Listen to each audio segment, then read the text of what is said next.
What's going on, guys? Gonna summarize my 240SX. So I got a really crappy interior. It was quite a challenge to make the interior what I wanted it to be. Everything looked like shit. I mean, like, look at this video. It's really bad. It took forever. Luckily, I was drunk. Like 70% of the time I worked on this car, I'm like removing all kinds of trash and shit. But I cleaned it up. Well, that's an overstatement. I wasn't drunk 70% of the time when I worked on this car. It was 70% of the time after I worked on this car. But hey, check it out. I coated some primer, cleaned it up with some rubbing alcohol. I think to the right of the video you can see all the products I'm using. This took a long time to do. Definitely. So over here you can see that I taped up the steering wheel and the dash, but I had to take it on and off just because of certain parts. A lot of work to do. The only interior left was just the console. Everything else was taken out. I didn't get a carpet or headliner. Main reason I'm doing this is because I'm going to truck bed line the floor completely. So I just wanted to have a clean surface to adhere to.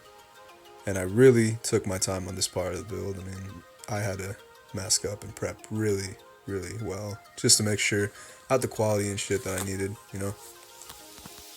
I really love snow. At this time, I didn't really need anything too crazy. The car wasn't going to rust up. I had just a tarp. So nothing too crazy there. So as you can see, I picked up some fucking sick Bride Low Max seats for this shit box that definitely doesn't deserve them. But hey, check it out.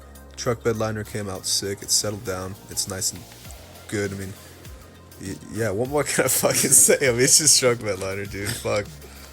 This side came out magnificent, man. I hit it with the hammer. Nothing happened. That's the purpose it's supposed to serve, by the way. And it looks great. So here's the kouki headlights next to the zenki headlights. We also got the turn signals and the GK tag mirrors. This is like I want to say the middle of the project. So I was installing the GK tech mirrors, the aero versions. They look pretty good. They serve the purpose. This footage is a little extended because it's like the only footage I have of the car while it's still a zenki. If you don't know your 240s, a zenki is essentially like the original S14 front end. Kouki is going to be the aftermarket version, which is what I am building. I love the way the car looks like right here because it's just like I kind of miss it. It's just nostalgic in its own way. Opening the door right now, showing you the interior compared to what it looked like before with the bride seats in.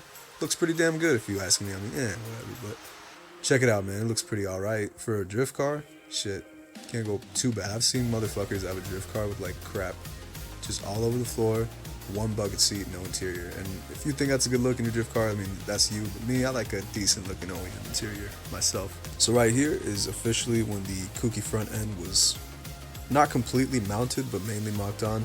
At this point, you know, everything's just mocked up. The things that were mocked up were just the bumper and the headlights. Everything else is actually pretty much mounted at this point. Here's a side view. Everything looks pretty damn good. You can see fitment's alright. Obviously the wheel to the front fender is going to be a little funny, but later on, you know, we're going to get big wheels and obviously it's going to be flush, but that's like, I don't know when I'm going to do that. We'll see down the road. Alright, so I want to apologize because this is TikTok footage, but the original footage got deleted on accident.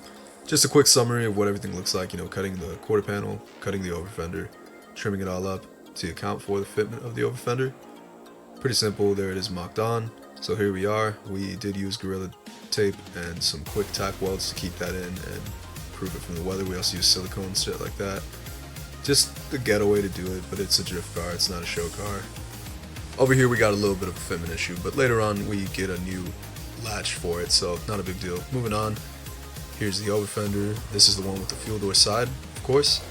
And here they are actually mounted in. Now that looks like rivets, but that's just self-tappers to hold them in right now. Later on, I will rivet them, of course, and add a little bit of silicone.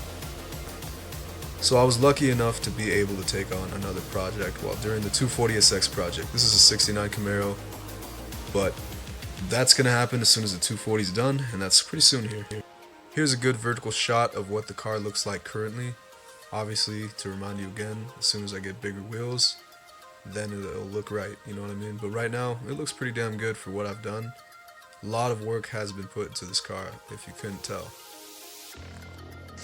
Alright, so here's my daily. Anyways, I ended up sanding down the trunk and completely painting it. And like I said, I had to add a new latch because the last one broke. Here it is.